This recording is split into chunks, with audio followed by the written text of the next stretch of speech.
Hello guys, magandang araw sa inyo. Welcome back to my channel. For today's video, samahan nyo akong magluto ng adobong paa ng manok na may oyster sauce. At lalagyan natin ng Sprite. Kaya tara, let's go! First step ay pakukuluan ko muna at palalambutin ang paa ng manok bago ko igisa. So yun guys, medyo malambot na siya. Hanguin ko na para igisa. Pwede muna tayo ng kawali at lagyan ng mantika. Pag mainit na ay sunod ang bawang. Next step, bawang. Tapos ay sibuyas.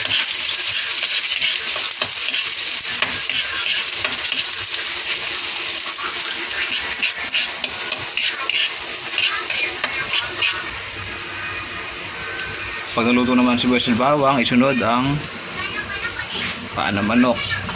Yan, mekos-mekos na yan, mekos-mekos. Mekos-mekos na natin para masarap.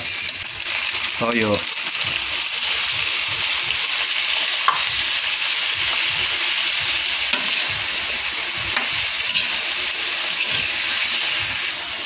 Ito yung suka.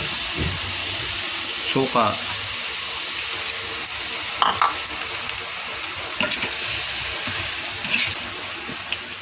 Siyempre, lagyan ng konting bechin. Lagyan ng konting bechin.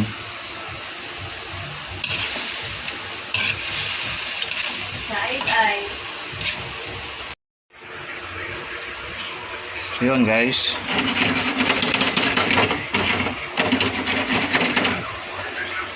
May tuyong siya ng konti. Sprite. Ito ng konti Sprite.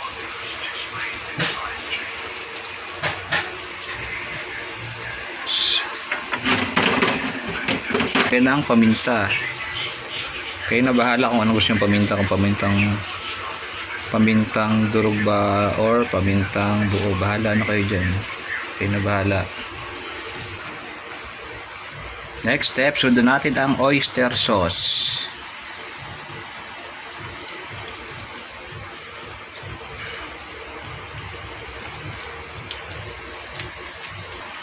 Luin ng konti para manuot ang oyster sauce sa paa ng manok, para manuot siya at takpan. A few moments later.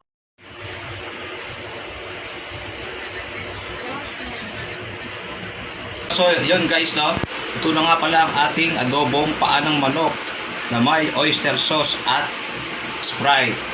So yan, tindan nyo. So yan guys, ang ating paa ng manok with oyster sauce at Sprite. Sarap na ulam at masarap pa na pulutan.